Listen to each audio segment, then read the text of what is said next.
खाली बेटी ना हो खेली पराई, पराया परदेसी भी होला।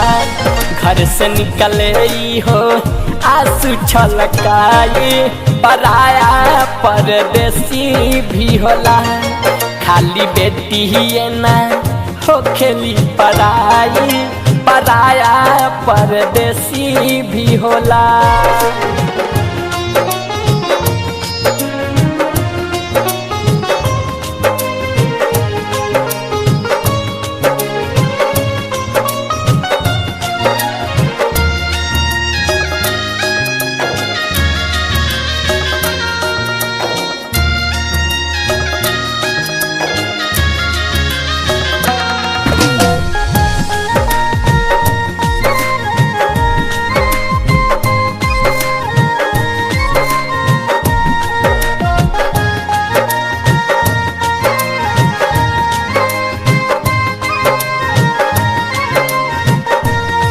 जैसे बेटी के विदाई करत हवे लाडोलाई, छोरी बाबुल अंगनाई रहे ससुरा में जाई।